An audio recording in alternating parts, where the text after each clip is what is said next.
We're the anchors of Queer News Tonight, and this evening we discuss the queer headlines. Nicki Minaj sparked backlash after posting transphobic claims about Chrissy Teigen following the Grammy jokes. She is drawing condemnation across social media online. Indiana Senate advances bill defining sex, restricting documents, facilities, and incarceration, prompting warnings mandates discrimination against transgender and intersex residents. Texas A&M is phasing out women's and gender studies, citing policy changes and enrollment, and it's alarming to LGBTQ plus students and educators. Grindr adds temporary privacy features to protect closeted LGBTQ plus athletes at Milano Cortina Winter Olympics amid global anti-queer laws. New CDC data reveals Black Americans face disproportionate HIV diagnoses, with young men and women most affected amid health gaps.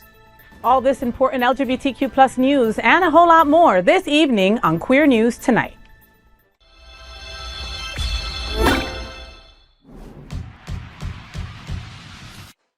Welcome to Queer News Tonight. This is the world's first and only LGBTQ plus daily news television show, broadcasting live and available on demand on your favorite streaming channels. Analytics company vidIQ has certified the Queer News Tonight YouTube channel as the world's most popular LGBTQ plus streaming news show. Our queer stories have reached over 11 million views. We are proud that Queer News Tonight has more YouTube subscribers than any other LGBTQ plus brand in the state of Florida. We thank you for watching and supporting our voice in our rainbow family. There is no other news program in the LGBTQ plus world like Queer News Tonight. It is Wednesday, February 4th. We are live and literally out of the closet and into the headlines. So many of your important stories we will tell this evening on Queer News Tonight.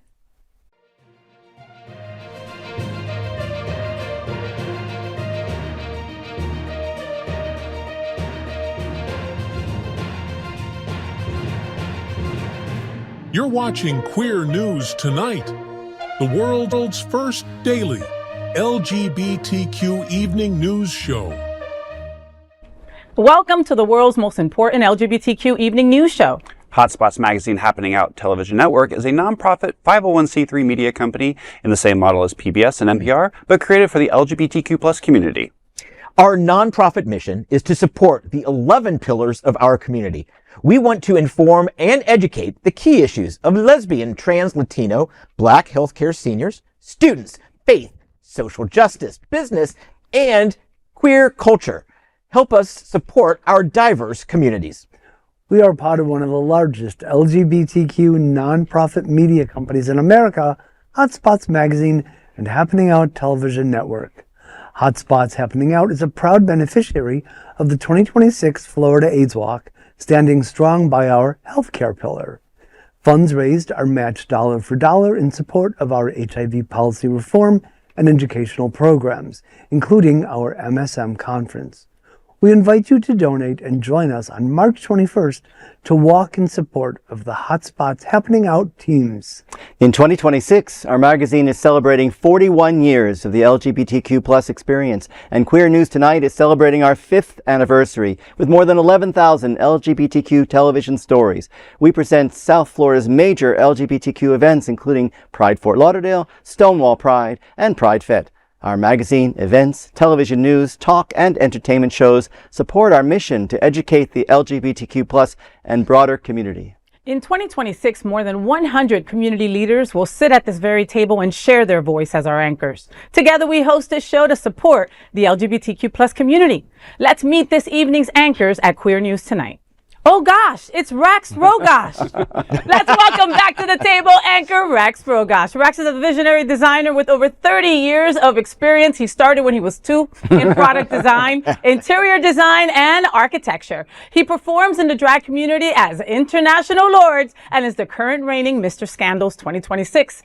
Rex is the president and co-founder of Lantera, a 501c3 organization dedicated to advancing mental health awareness through inclusive community-driven events events. Welcome back to the table, Rexy. Thank you, Faye. Thank you so much. Lantana, you guys did an incredible event last month that people are still talking about. You know, any reason to put on a onesie, right? But this time it was for an incredible cause, and the pictures were incredible. Lit was full. You guys took over Wilton Drive. Tell me how it went. I mean, it was amazing. This was our 7th annual event. We had over 300 people attend. That's awesome. Thankfully, you know, Florida didn't Florida on us, and we had a little bit cooler weather. But it was a really great event. We were able to, you know, just bring joy and inclusivity to the event. We had people from all walks of life there, and really it is about, you know, bringing the community together while raising money to support our mental health fund awareness. 100%. You know, I met a couple of folks that were down here on vacation and saw some of the kids dressed up in their onesie at Lit, and then like found the onesie and then met up with them at the second spot, right? I was like, oh my God, that is dedication, right? And he still had the tag on his onesie, so I don't even know where he got it from. But I was like, yeah, Rex knows how to throw a party. Look, I had QR code in hand. Anybody along the drive, I was like, you don't have a band, or because we're selling wristbands that get you VIP access to not only places on the drive during the event, but all year round. So I was like, you don't have a band. Here's a QR code. I take cards. So, you know, we had people, we were grabbing people all through night, all the way down to Hunters. It was great. Oh, I love it. I love it. Well, we can't wait for your next event. And I know that you'll be here at the table telling us all about it in the future for sure, right? Absolutely. Well, Rex, thank you so much for being back at the table at Queer News Tonight. Welcome home, anchor John Hayden. Back at the table, my bestie. John is a journalist for 31 years. He now focuses on hyper-local reporting covering LGBTQ plus issues, Wilton Manors, Lauderdale by the Sea, Fort Lauderdale, and Oakland Park. You can see all his reports at Greater Wilton Manors on YouTube and Facebook, as well as in New Pelican, Outclick, out South Florida, and once again here at Queer News Tonight. John, welcome back. Oh, thank you, Faye. I appreciate it. I love you. You know that. So I hear that Hotspots Happening Out and Can Community Health are coming together to bring an exciting little cookout to our neighborhood, to Wilton Manors this weekend. Tell us what's happening out. Well, Faye, you hear correctly. This Saturday, I'll be at the cookout celebrating Black History Month. The party is from 1 to 5 p.m. or 1 to 6 p.m., I believe, at Mickle Park in Wilton Manors. Now, we've got a little video from last year's party in the park, and there will be music, spades and dominoes tournaments with cash prizes. Show me the money! Entertainment, kids zone, and most importantly, food. Get there early so you can grab the food and then go back for seconds, because it is 100% worth it. It should be your cheat day. Last year, this event was the bomb, baby. I just reposted this entire story on my Greater Wilton Manors YouTube channel, so that way you can go ahead, get a little feel for what Black History Month cookout is going to be like, and then head on over to Mickle Park. Like I said, it is fun. I will be there for sure. Well, I was there last year and it was a whole lot of fun. And it's pet friendly. So if you want to bring your pet, you can also do that. Mickle Park is so welcoming and so perfect to go to. I mean, they've got plenty of parking. You can also, it's a quick Uber if you live in Wilton Manors. And again, like you said, the food. I mean, they do not play when it comes to this cookout. I mean, I think that's like the first thing they plan. Or at least I feel it is. You know, because I mean, it is called the cookout. That part, okay? And I play a mean game of spades, okay? So you better watch out. And don't get me started on my dominoes. I will bring my own set. I'm just saying. But when I think Dom, I think you. Queer News Tonight looks forward to seeing you all at the Can Community Health Cookout on Saturday, February 7th. Let's welcome back to the table anchor Greg Shapiro. That's Greg with 3 G's, all right? Because that's how special he is. An inductee into the Chicago LGBT Hall of Fame, Greg is an entertainment journalist whose celebrity interviews and reviews run in a variety of regional LGBTQ publications and websites. Greg, LGBTQ film series screens Some Like It Hot at Stonewall Museum on February 12th. Tell me what's happening out. Out South Florida has teamed up with Stonewall National Museum and Archives for the monthly film series, Movies Every LGBTQ Person Should Know. Held on the second Thursday of each month, the series alternates between camp classics and culturally significant films. On Thursday, February 12th, the spotlight is on the original Some Like It Hot, starring Marilyn Monroe, Jack Lemmon, and Tony Curtis. Here we go. This is the one. The screening takes place at Stonewall Museum inside the Art Serve building. beginning at 6:30 p.m. with a fun trivia contest with prizes beforehand. So I hope you can all be there. It's going to be really fun. This sounds so amazing. Okay, and Some Like a Hot, that really is on the list of films that if you're a queer kid, queer adult, queer in between, like you gotta see it, you know? It's like saying Birdcage. It's like saying, you know what I mean? Like there's certain movies that you just have to see. Bound if you're lesbian. That's true. What other movies have been part of this series? Well, the last one we did was the original Wedding Banquet. We did that in January. And then I think in March, we're doing this just beautiful documentary called Uncle Howard, which is about Howard Bruckner, who is a filmmaker. He directed the movie Bloodhounds of Broadway, but he died from AIDS complications. But it's just an amazing documentary. And then there's something else funny coming up. What's that? February, March, and April. So we alternate. I do serious movies, and Rick Harlan hosts the Your husband. You can say that. My husband, Rick Harlan. So what is that thing that you held up? This is called a Blu-ray. Oh, What? Because here's the thing. How do you play that? Here's My the Blu-ray car? machine. Here's the thing. All that stuff you're streaming won't be available for long. But once you have it's so important to have physical material. It's so important. So Can I see that? And did I read that this is a free event? it's free. How can I not mention that? No, you didn't mention that. It's a free event. Me and Rex are on a budget, so wait a minute. Did he say like free? And sometimes there's little snacks, sometimes depending. That is so That's fantastic. I mean, I think it's important. You know, there's so many things going on in our community and outside of the Wilton Manors bubble, and it's a free event. So, I mean, I know people, you know, are pinching pennies these days. So this is culturally significant, and it's free, and you get to mingle with friends or maybe make new friends. And it's at Stonewall. It's a great venue. And the Arts building is a great location. It's easy to get to. It's got parking. All the wonderful things. Free parking. Yes. All the wonderful access. You know, parking is super important in South Florida. You know? And we just had Robert Keston on the show on Monday. He was one of my co-hosts. And I mean, you know, like they are doing big things, and they are trying to make sure that the community is involved, and you know, trying to just stay relevant. You know what I mean? Like they're always doing something. You know. So well, we're lucky to have that. I mean, there's the one in LA. There's Gerber Hart in Chicago. There's this here. There might be one in New York, but there's not a lot of these kinds of museums and archives yet. Yeah. So we need to hang on. Very important. We do. Very important. And, you know, in the Stonewall Museum and Archives, they want to get their new home. They deserve a new building, and they are manifesting it right now. So anything you folks can do out there, just by supporting an event like this, you're actually helping them in more ways than you will ever know. Definitely. So Queer News Tonight looks forward to seeing you all at Some Like It Hot. At Stonewall Museum on February 12th, just in time for Valentine's Day. Let's welcome to the table for the first time anchor Bill Olson, director, designer, actor, and arts champion. From New York stages to international tours, he's helped shape decades of local theater, including the Caldwell. He is a proud member of the Center for Spiritual Living. Bill, Upside Down the Musical runs in South Florida through February 14th. You want to tell me what's happening out? Well, I'm super excited to be here with you, Faye. Upside Down is a new musical comedy, and it's making its South Florida premiere right here at the Arts at CSL, Center for Spiritual Living. It's a hilarious, thought-provoking show that imagines a world where women rule and straight love is forbidden. Upside Down runs through February 14th. Musical directions by Kevin Wallace and production direction by myself. Tickets and details at cslfortlauderdale.org. So, how do you feel? I feel fantastic. We opened on Friday, had a great weekend. We have 2 more weekends, so 3 shows on Friday, Saturday, and Saturday, and then the following Friday, Saturday, and closing on Valentine's Day with our love-themed red carpet night. I mean, the show really is ultimately about being able to love who you love, and so I think it's a message that's super valid and important to keep putting out there at a time when things keep getting diminished. And people get diminished, and points of view and different differences get diminished. You know, I was at opening night. Faye,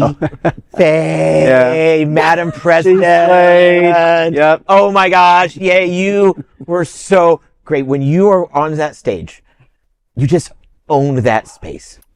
And President for life. And I was like, and I was in the back, because I didn't spring for the extra $5 to sit up front. But I was in there going, I know her. Right. I know her, and I am proud to call her my friend. So brava, Faye. You're super fantastic. Really great. Super fantastic. Thank you. Such an exciting I was going to say, don't women already rule the world, Faye? Right? In my world, they do. That's what I thought. I'm not a thespian, but I guess now I have dipped my toe into it, and I guess I am. I'm a thespian. That's a lesbian. Carol Wartenberg, don't come after me. I've never been on stage.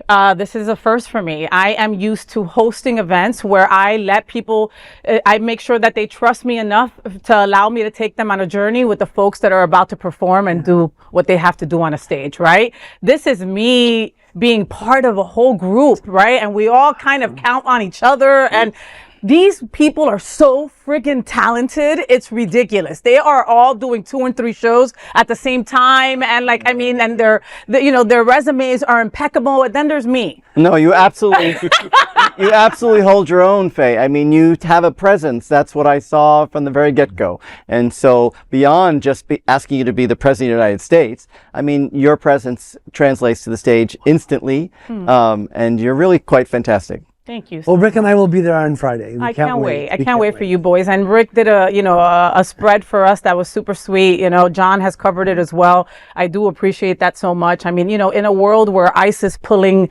brown people out of cars just for being brown, I don't take it lightly that I am a Latina lesbian playing the role of the President of the United States. I mean, and when I get on that stage, I'm like, yes, I am a daughter of immigrants doing this. I don't want to spoil it for anybody, but just know that I have gotten feedback from people who cried. I have gotten feedback from people that were triggered and had to maybe leave for a second.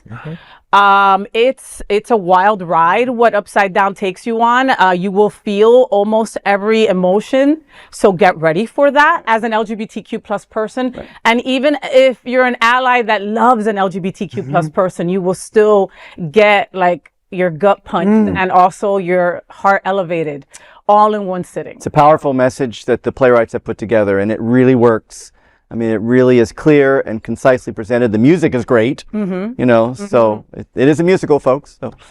And what you and your husband have done, what, the Center for Spiritual Living, I've gone there for Sunday services. They were not usually a theater, right? And now they're opening up to performing arts. The Arts at CSL is a new division. This is the premier event for the Arts at CSL. This is the first thing we are producing under that umbrella, so we're very excited. Wow, fantastic. Well, folks, get your tickets today, okay? You've got this weekend coming up, Friday, 8 p.m., and Saturday, 2 p.m. and 8 p.m. And then you've got the following weekend, just in time for Valentine's Day. If you want to spend your Valentine's Day with me, I'll be there as well. That weekend, that'll be Saturday, 2 shows, and Friday, 1 show at 8 p.m. So get your tickets. Go look up Center for Spiritual Living, Upside Down. Everything is right there for you, and we look forward to saying hello, and make sure you wave. I probably won't see you because the lights are very bright. The lights are super bright. They are. I promise I'll come down and say hi after. And Queer News Tonight looks forward to seeing you all at Upside Down, running through February 14th at the Center for Spiritual Living. And of course, let's welcome lead anchor FayWhat. She is a legendary events host, television and radio personality, and now thespian, and the host of Hotspots Happening Out's The FayWhat Show. Welcome to the show, Faye. I am so happy to be here with you boys. I just want to take a quick moment and say happy birthday to my beautiful wife, Teresa. The fact that you put up with me and is still remarkable after all these years. I don't know what kind of pill you take to forget all the crap that I do, but keep on taking it and make sure that you have a lifetime supply, right? Because I really need you. I love the family that we have built. I love your children that are now my children. I love our 4-legged kids that we have. I love the 4-legged kids that we pick up along the way, and you just grunt under your breath and still help me. I adore you. So happy birthday to you. Good birthday. And with that, we'll get started. Queer News Tonight. I'm FayWhat, and let's queer up entertainment. Nicki Minaj under fire for transphobic attack on Chrissy Teigen. Nicki Minaj is facing widespread backlash after making a transphobic allegation about model Chrissy Teigen following the Grammys on Sunday, February 1st. The controversy began after host Trevor Noah joked about Minaj's absence, quipping that, quote, she is still at the White House with Donald Trump discussing very important issues, end quote. The remark referenced Minaj's public support for President Donald Trump, calling herself the president's #1 fan. After Teigen was shown laughing at the joke, Minaj wrote on Twitter, quote, everyone knows Chrissy Teigen has had a dick, allegedly, end quote, alongside an image of Chucky holding a martini. Social media users quickly condemned the post. One person wrote, quote, ranting and raving and being transphobic when you support a trifling president is crazy, capital letters, end quote, sharing a clip of Sabrina Carpenter rolling her eyes. Another added, quote, your husband is a sex offender, not allegedly, end quote, referencing Kenneth Petty. Minaj also attacked Noah, claiming he was allegedly in the closet. Critics say the repeated use of allegedly underscores how baseless the claims are. The rapper's rightward turn intensified in November and continued with appearances at Turning Point USA, clashes with RuPaul's Drag Race star hiding in closet, and condemnation from Pride UK, which stated, quote, she is not our friend. Oh, Nicki, I just erased all your music from my Apple Music. And it didn't hurt because you were with good company with Michael Jackson and R. Kelly. So, listen, Nicki Minaj didn't clap back. She punched down. Dragging transphobic rumors into a joke because your feelings got bruised, that's not edgy, baby. That's freaking tired. And you are tired right now. You're weaponizing trans bodies as insults, you know, and that's not, that just kind of tells us exactly who you are, you know. Well, and I question a lot of this because she was on RuPaul's Drag Race and she was very, you know, pro LGBT. And then all of a sudden, maybe she had shock therapy and her brain got fried. Like, I really do, I do question this though. It's like, where is this coming from? You know, to swing so drastically from left to right is a little off-putting. Especially when she has so many negative things on her scorecard. Right. You know what I mean? Like, is she being threatened? Like, blink twice, Nicki. Right. Well, that's the theory, is that she's worried about her legal her, you know, undocumented status, her the husband's status, the brother's status. Yeah. There's a lot to worry about. But the repeated use of alleged is one thing, but these repeated homophobic attacks. Right. It's they're very insane. weird. I mean, does this weird. talentless slag really want us all to hate her? Someone should tell her that there is really no coming back from this irreversible damage. Exactly. Yeah. And when these things happen, I see people do these extremist comments. Yeah. I'm like, what were they thinking? They didn't wake up that morning thinking, I want to shut the whole world away from me. Right. Like, that makes no sense because that's their business. And I don't understand where we got to this place where we have to swing back and forth. We can't be humane. We can't be down the center. We can't be supportive. We can say our piece, but we don't have to go to those places. Right. Yeah. And you know, Faye and Greg will tell you first off that I end half of my conversations with allegedly. let's not damage that thing. This is her desperately grasping at anything to stay relevant. Anything. That's just so obvious. But why this? Well, I'll just tell you.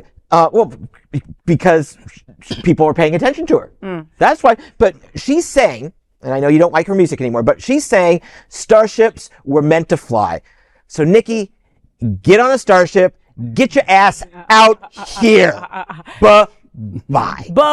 I still think she's being threatened, or they're holding one of her kids somewhere. I mean, they made her go to the Melania opening. Yes. I mean, like, that right there. I mean, come on. That's what I'm saying. There's one thing about staying relevant, but there's one thing about, again, we keep talking about our government picking on the 1%, right?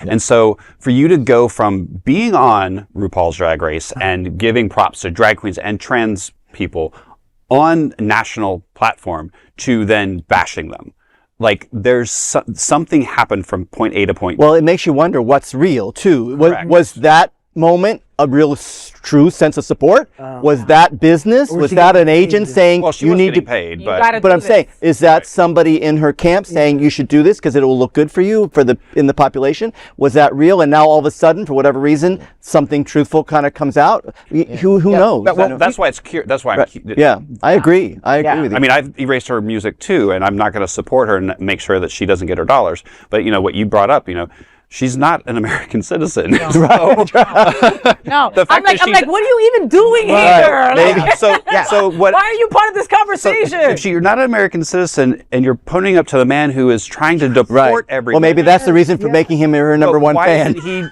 he taking? She needs a little protection. None of it makes sense. No, it doesn't at all. And Nicki, we've got Cardi B now. We don't need you anymore. 100%. And Doechii. 100%. Yeah. And Doechii. We can That's go very on. true. I'm Rex Rogosh, and let's queer up trans rights. This Indiana bill is sparking alarm for trans rights. A controversial bill moving through Indiana's legislature is raising serious concern for transgender and intersex people across the state. Last week, the Indiana State Senate passed Senate Bill 182 in a 37-8 vote. The measure would legally define male and female based solely on sex assigned at birth, ignoring gender identity. The bill now heads to the Republican-controlled state House. If passed, the law would block trans people from updating the sex listed on their birth certificate unless they have what the bill calls, quote, a medically verifiable disorder of sex development, end quote. It would also require students at public schools and colleges to use bathrooms, locker rooms, and dorms based on sex assigned at birth. The bill allows individuals to sue schools, companies, or other individuals accused of violating the law, potentially recovering legal costs and attorney's fees. It also forces incarcerated trans people to facilities based on sex assigned at birth, despite federal data showing trans inmates are far more likely to experience sex violence. The ACLU of Indiana warns the bill would amount to, quote, mandating discrimination against transgender and intersex people, end quote. I don't even know where to start. We keep talking about, your sex at birth, and we're passing laws, state, local, federal, all against every medical person in the world, not just the United States, in the world. The medical community at large has debunked everything that these laws are going after. So when did we become 1984? Right. 10 years ago. I mean, honestly, He was it's and now you're putting people actually in harm's way. Right. And I don't especially the incarceration element really concerns and scares me, because these are people who are already marginalized, already defenseless. It's already put in a bad situation. And you don't not even get into why they might even be there, because there could be all numbers of reasons why people end up in incarceration and don't necessarily, even if they're traveling through a system and they're not protected. They're just not protected. And to be put in that kind of a situation is incomprehensible to me. But I know trans men that are taller, bigger, broader, have more hair on their face than I do. And you're going to now make them go into a women's restroom. You want that person in Exactly. a women's Do you restroom. want, That doesn't make so any that sense. makes So sense. So the woman is going to glance, scream that there's a man in their bathroom, call the cops, and that trans man is now going to get arrested for doing the very thing that they were told that they had to do. Of course. Yeah. Right. All these bathroom laws from the very get-go have made me wonder, because, people's reality, when you fast forward, birth is birth, and then you fast forward 40 years, now that person is that person 40 years on, and you don't want, a trans woman walking into the men's room. People would have a cow. And so how do you... Cat called and whistled out. Yeah, how do you really support this? To me, it's an insane mentality of thinking that we can't just allow people to be who they are. I mean, based upon how they present, what their reality is. People have been using the bathroom forever. Exactly. Okay. Right. We've never had an issue. Right. This isn't about And the if they bathroom. follow these laws, it's going to spark an outrage for people who don't understand that why that person is walking into that. And the language used is repugnant. Yes. Quote, a medically verifiable disorder of sex development, unquote. Labeling trans as a disorder is negative and reductive. Do you know that 1.7 of the population is intersex? 1.7. Right. Okay. These are folks that you are just automatically throwing into this that will not have any rights or anything, and they're not even part of LGBT. And remember, violence is the point. Right. The legislature, and this bill will pass. I'm from Indiana. I still follow the politics a little bit. This bill is going to pass, but it's kind of analogous to many others, I think, in like Kansas and Tennessee and stuff like that. Yeah. So first off, Indiana's not really even being creative or groundbreaking in their hate. Right. This is a thing. But then they're going to put trans people in the wrong jails. And look, trans people commit crimes. We all commit crimes, course. you know, every demographic. But the point is that the state is now going to allow the inmates to enforce prison justice.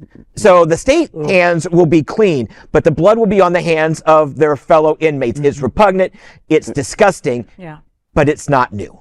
It's not. And it's just another way to erase our trans siblings and intersex folks as well, you know, and just daring them to survive any way they can. But it's hard enough. Yeah, You know, it is hard enough. You know, Yeah.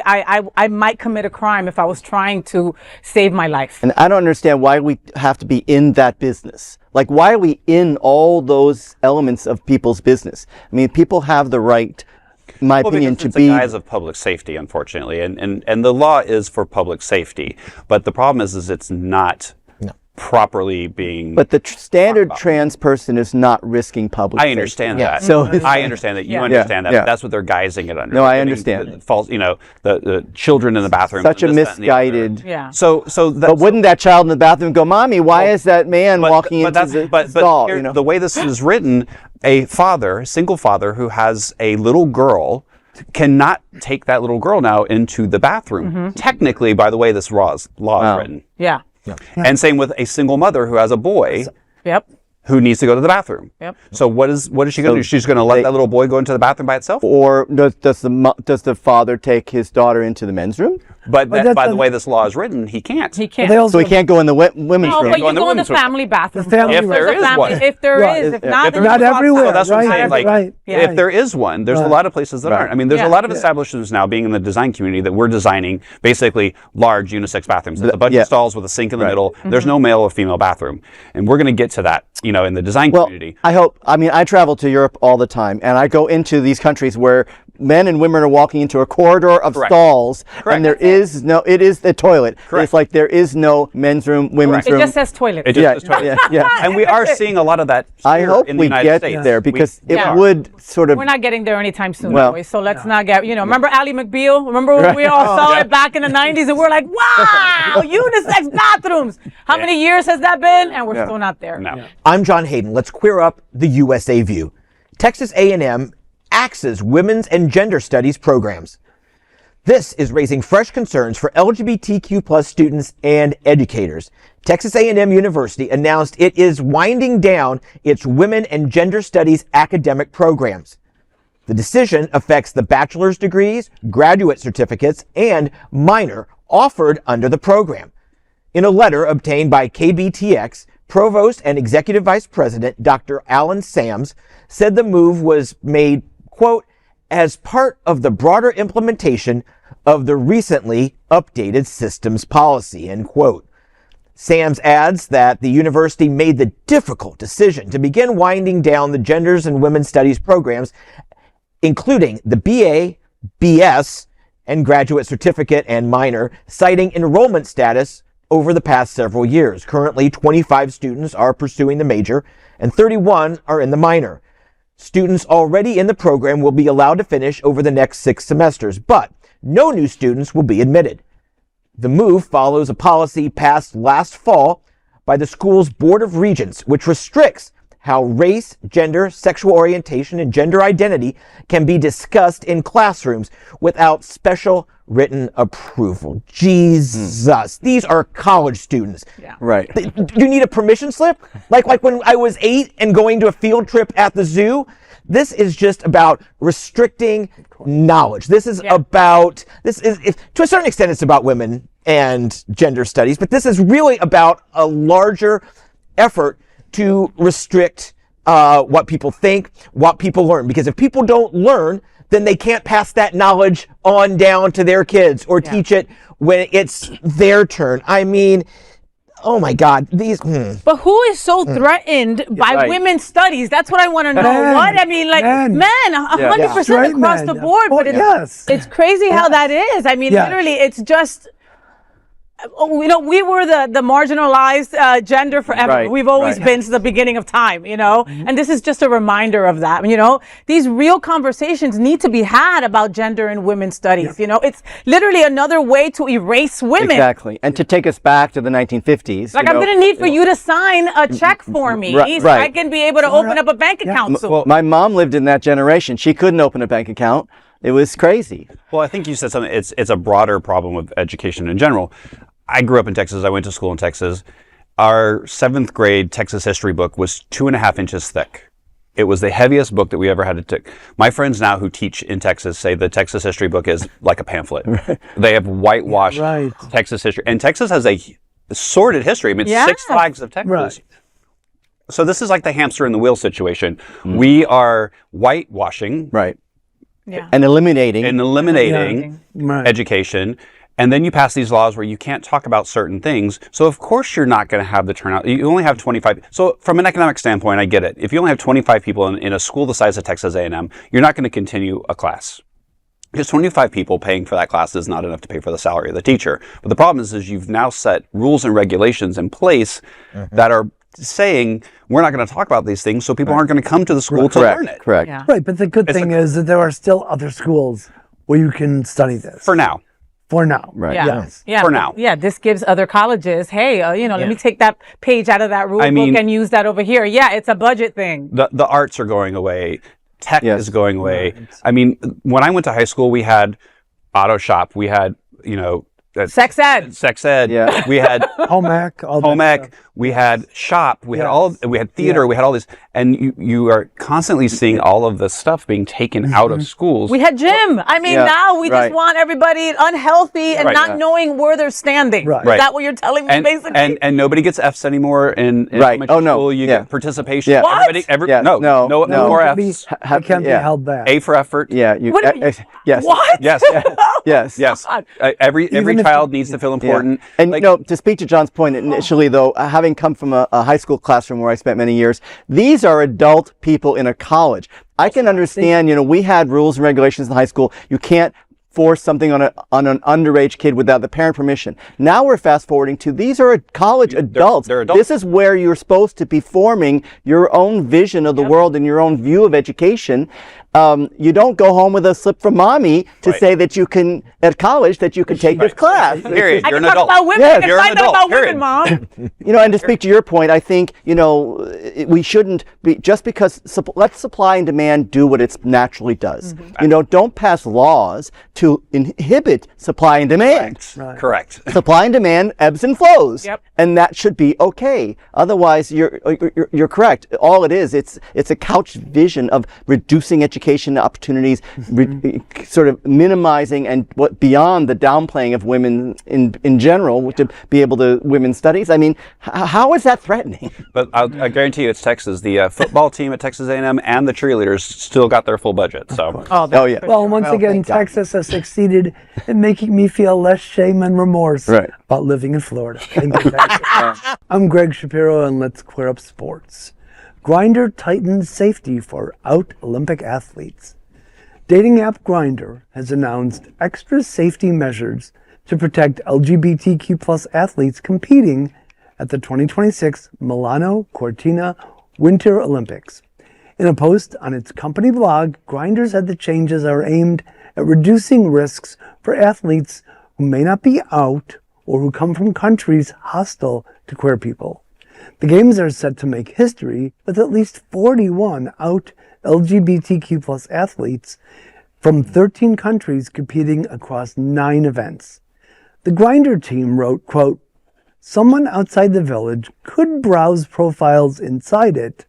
Distance data could be used to pinpoint someone's exact location, and simply appearing on Grindr tells the world something about a person's identity that in more than 60 countries remains a criminal offense," end quote. For the duration of the games, the app will disable its Explore and Roam feature within Olympic Village boundaries. The Show Distance feature will also be automatically turned off for athletes inside the village. Grindr will additionally offer free privacy tools, including disappearing messages, an unsend option, and screenshot blocking. The Winter Olympics begin Friday, February 6th. I know how to fix this. You make queer sex an Olympic sport. Ooh, it should be. It's my suggestion. I mean, it usually is. I mean, what you boys do, You do it should if you be. do it right. I mean, I just want to be with a little scorecard. I mean, first, why are we still calling Grindr a dating app? But I will say this. I am glad to see a corporation taking accountability and knowing what could happen and protecting the people that use it. It's a responsible move. It's responsible. We see so many corporations who do not take responsibility. They're like, it's there, use it at your own will. Yeah. So I love the fact that they are taking responsibility and that they are going, you know what? We might need to protect the people who use this and doing something about it. Why isn't it a dating app? So when a Wow. I mean, we're not going to bring that to you, Mary Mac. You know, so when an app understands queer safety better than international policy, we really got a problem, man. I mean, these protections aren't about hookups. They're about survival.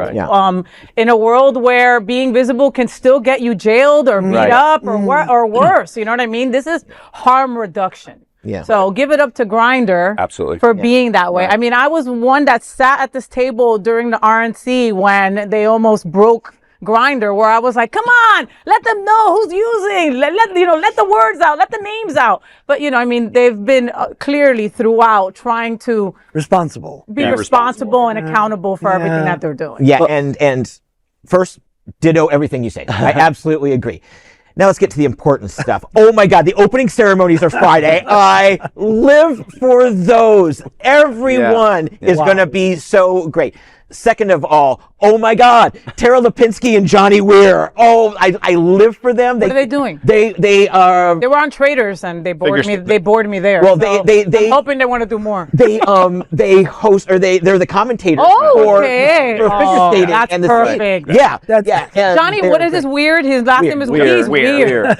That is a weird dude. I mean, like, Johnny he's fun Weir. to look at. Like, he looks like he would be someone fun to hang out with. You know what I mean? Like, you know, is that what you're looking forward to? Their commentating? Yes, I love everything about this. The Italian, and even you would enjoy this. Even you would enjoy watching those. Well, the Italians know how to put on a show too. So I'm expecting, I agree with you. The opening ceremonies, I still remember the Beijing, London. I mean, so I'm really excited as well, John, that for what Italy's going to bring to the table, because they know how to do it. Yeah, and I want to see the queer love in this, because I don't know if it was the Summer Olympics, right, when we had Tom Daley and their opening, and we just saw queer people throughout being represented in a beautiful way. I hope that it's the same. I think what you were reading, this is probably landmark for there to be truly 41 athletes from the get-go. Is a really remarkable step forward. But speaking to the story point, though, I don't know. It's scary. We're in a world where people can track people, and they willy track people openly. And so, beyond the exposure within their own country, if they're in a country it would harm them, you can't trust people now around you. So they're seeking out and they're trying to catch people. I see that all the time. So I'm thankful that Grindr is smart enough to say, "Hey, let's protect the athletes. They have enough on their plate." To be honest, for what they're there for. They don't need to be concerned about someone tracking their presence. For sure. I'm Bill Olson, and let's queer up Black community. Black History Month spotlights HIV crisis.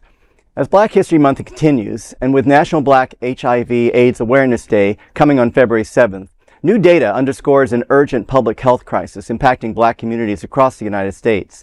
According to the CDC, more than 39,000 people were diagnosed with HIV in 2023. Black Americans accounted for nearly 15,000 of those cases, about 38%, and experienced the highest infection rate of any community at 41.9 per 100,000 people. More than 66% of all HIV diagnoses were linked to male-to-male sexual contact. Among those cases, Black men represented nearly half of the diagnoses among males aged 13 to 24. Black women were also disproportionately affected, accounting for 50% of HIV diagnoses among women, despite making up just 13% of the female population. Their diagnosis rate was 3 times higher than that of Hispanic or Latino women and 11 times higher than that of white women.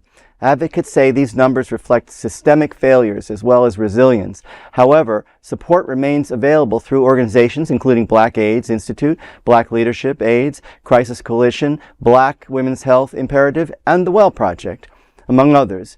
These and more such organizations are working to close the gaps and to save lives.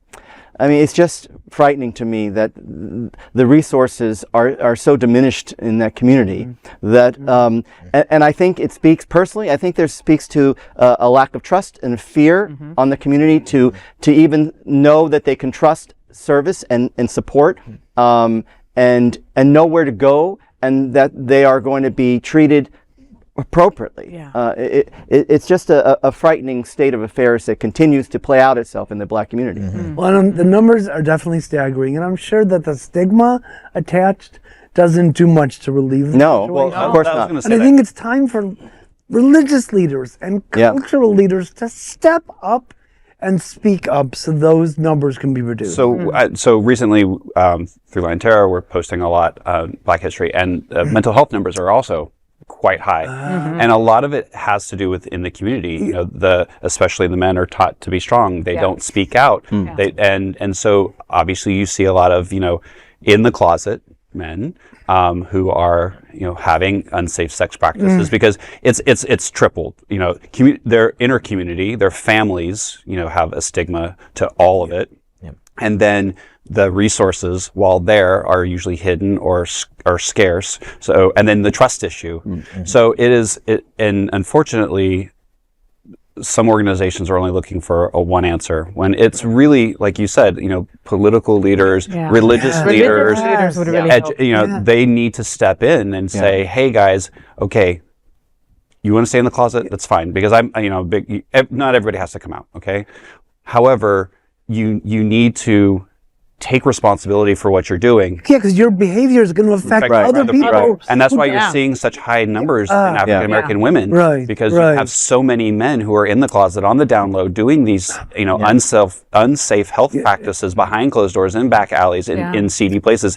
Also the drug use, sharing, all of that is still there, but it's so behind closed doors, and then it's affecting your women, which then affects your children. And so it just that hamster wheel, as I keep saying, just keeps rolling. And to kind of marry Bill and Rex, your comments, when you were reading, there was a graphic up of a map, and there's a lot on it, and the numbers you were reading, those say a lot, but I would encourage you to go back and look at that map and to really understand what it says. But I think the main message isn't in the numbers. It's in the cultural indifference that our community faces. And I think sometimes even we can be a little immune to it, even though we don't fit this particular demographic, because our community is so involved. And our community does a great job. But culturally, broadly, and I'm talking about even from the East Village all the way to West Hollywood, there is still a stigma, and there's and people who just don't care. They let us die. That's what all these laws say. Let them die. When they cut budgets, let them die. They do not care about us. And we need to start thinking about it from that perspective, so that we can start caring about ourselves better, and then spread our message of positivity to the broader community. Look at the recent ADAP cuts. I mean, that's going to affect thousands of people here in Broward, and at least those folks found where to find help, right? The stigma's real. And like Bill said, I mean, there is not a great relationship with Black and brown communities and cops or doctors and nurses or the healthcare trusting the resources that are even there. And I think Greg is correct. It's incumbent upon the community to speak to their own community, to build those bridges so that they understand where they can go, they understand who they can talk to, they understand that there's a different choice, that there's a better way, that there's a safe place, that there's a safe place for them. Black communities keep paying the price for underfunded healthcare, for uneducated folks, for people don't know what they've been through, and to help streamline their care. I mean, it's a lot. And the internet and the phone are there, and those are good kind of anonymous ways for you to reach out. So, everybody has a smartphone, right? Or knows somebody that does. And so I encourage people, who are watching this, Black, brown, or indifferent, if if you don't know where the resources are, or you're ashamed, because there's a shame to it, you know, and you need to stay anonymous, but go online, Right. Write the email, Look for the help. look for the help. It's there. It is there. Yeah. And we're willing to help. We can't bring the help to you, unfortunately. Right. Yeah. Look, awareness without action is just noise. That's Yes. all it is. All right. Black History Month should remind us all that survival itself is resistance, but it shouldn't have to be this hard for our Black community. Absolutely. Absolutely. LGBTQ 1 Minute News. Let's queer up the world view. Uganda drops first aggravated homosexuality case. A Ugandan court has dropped the first case brought under the country's harsh 2023 Anti-Homosexuality Act. The law introduced the death penalty for so-called aggravated homosexuality. According to Reuters, the accused, a young man from northeastern Uganda, had spent nearly a year in custody. His lawyer said the magistrate ended the case after finding the accused to be of unsound mind after a long detention while awaiting trial. Rights groups warn the law has fueled widespread abuse. A report by Convening for Equality documented over 300 LGBTQ plus rights violations in 2023. You know, it's always important to see what's going on in foreign affairs like this, because this could be us tomorrow. Right.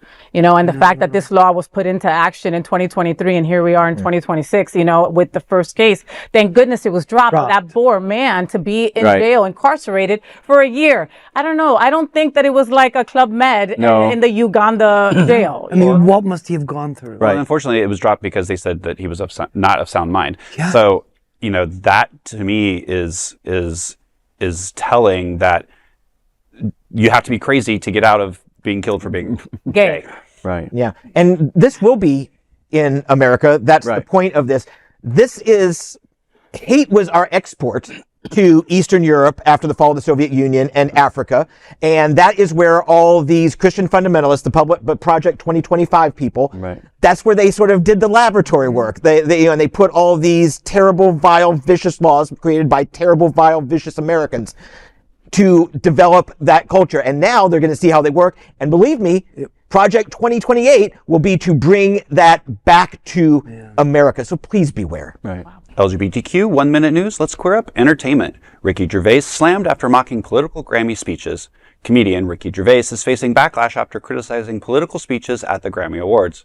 Hours after the ceremony, Gervais reshared his 2020 Golden Globes monologue saying, quote, "If you win an award tonight, don't use it as a political platform to make a political speech. You're in no position to lecture the public about anything. You know nothing about the real world. Most of you spent less time in school than Greta Thunberg," end quote. The 2026 Grammys saw multiple artists condemn ICE. Billie Eilish drew roaring applause, declaring, quote, "Fuck ICE, no one is illegal on stolen land," end quote. Fans accused Gervais of hypocrisy, calling the speeches human rights, not politics.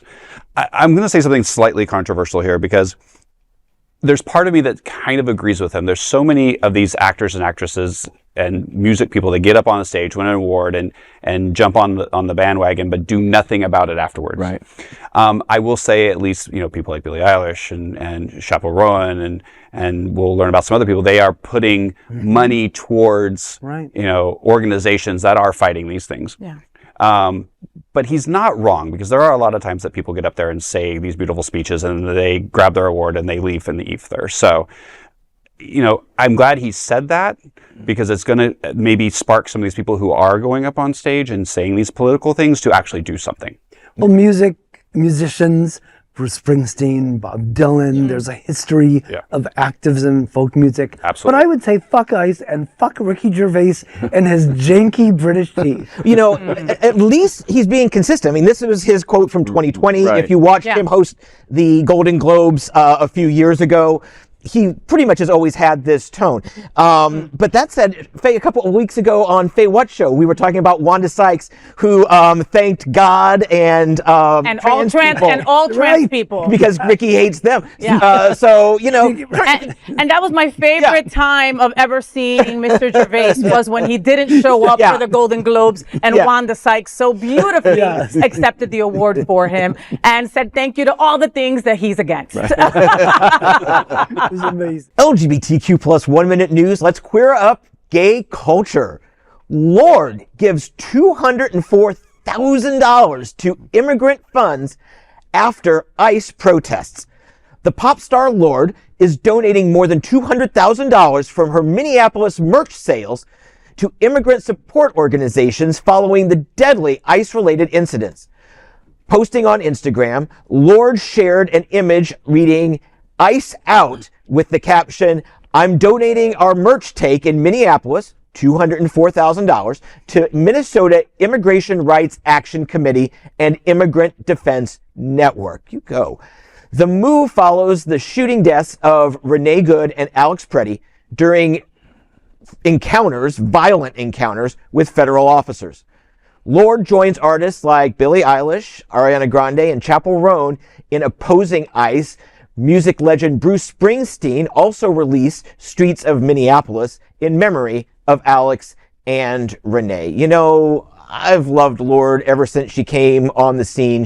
I'm glad she's still drawing big crowds. Yeah. You know, she's just someone who I enjoy watching. Whenever she's on screen, she captures my eyes. I love her. So thank you so much for supporting us, Lorde. Well, Yeah, 204,000 yeah. people. Thank you very much. of- That's how you support. That's Okay? That's a lot Well, of that's t-shirts exactly what and a lot of vinyl. That's exactly what I was just saying. This is an artist actually saying, hey, ICE out, and here's money to an organization that is trying to help a community that's being targeted by ICE. Right. True support to make a difference. Correct. That is true support. Yes, saying something is definitely what we need, and on It's these nice, reports, it's but- nice, but- but it doesn't pay the bills. Right.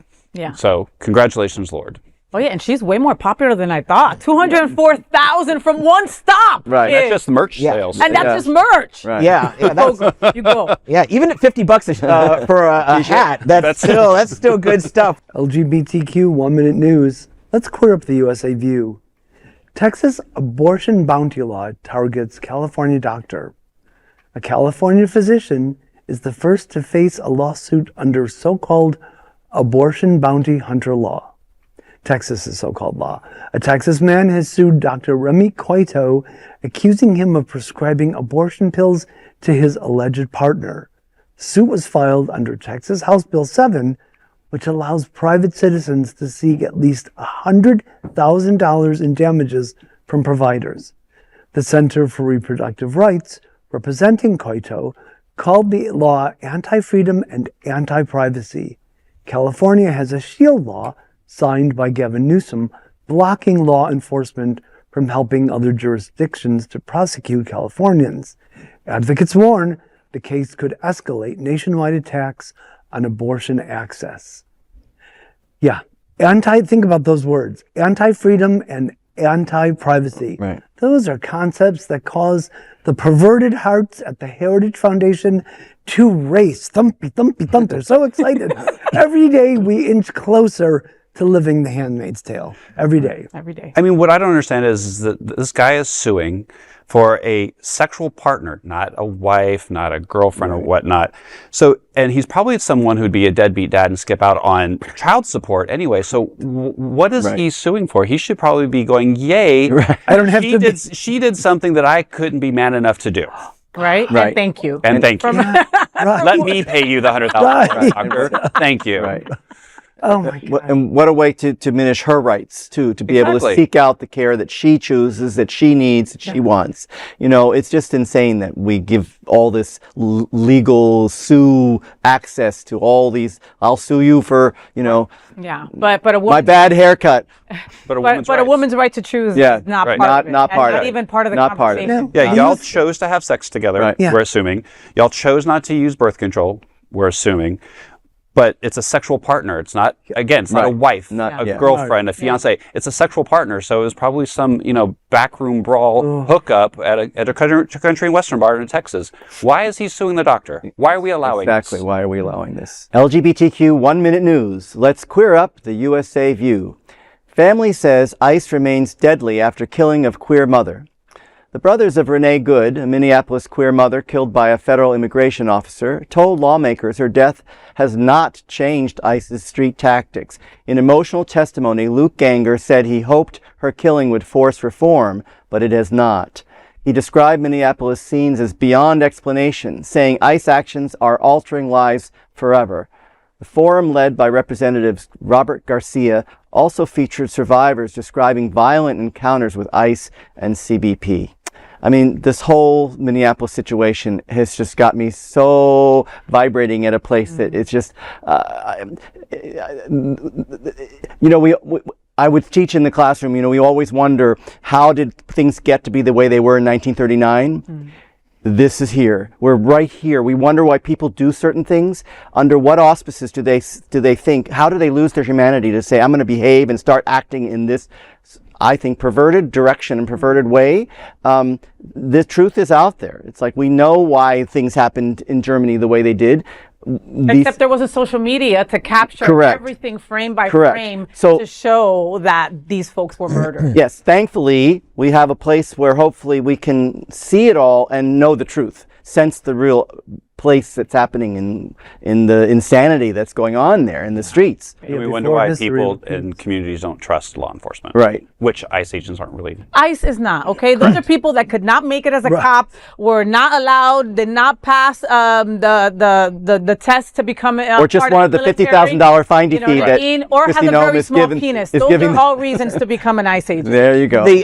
The ICE and Border Patrol is being used. They are not supposed to be law enforcement. Law enforcement in communities. They're supposed to be at the border, at the ports, airport, and all that. And while I'm not endorsing this, we have to acknowledge that at some point, ICE's street justice is going to be met with street justice. And that's when it's going to get really ugly. As a nonprofit LGBTQ media organization, we would like to thank our viewers for supporting our mission to tell the stories of the queer community. We'd also like to thank the generous support of Jets Pizza. Jets is the LGBTQ community's most popular pizza in South Florida. Take a look around these streets. Do you really think we woke up one day and said, yeah, the world needs more pizza? Nah, just a better one. Better, like the world's best pizza, Jet's Detroit-style pizza. Hand-pressed and baked to the thickest, crispiest crunch. You're welcome. Now visit jetspizza.com and save. Click on hot deals for special offers in your area. Jets, better because it has to be. These are today's headlines from Queer News Tonight, and our anchors represent the best of our LGBTQ plus community. If our community is important to you, share these news with friends and family. Don't forget to join the conversation on your favorite streaming platform. Queer News Tonight is the only live LGBTQ plus digital television show in the world that is out of the closet and into the headlines. We need your support. If our community is to grow and then thrive, we must tell our stories and bring them to the attention of the broader world. This is the only place in the world that tells these types of LGBTQ plus stories in motion and sound. That is the passion of Hotspots Magazine, Happening Out Television Network, and Queer News Tonight. I'm your lead anchor, FayWhat, and I just want to do this show with these guys from now on. Put it in my writer somewhere. I'm saying, yes, even you, John. And I thank you for joining us on behalf of my fellow LGBTQ anchors here at Queer News Tonight, including Rex Rogosh, John Hayden, Greg Shapiro, and Bill Olson. We will see you daily at 8 p.m. To our LGBTQ plus world, we wish you a good night.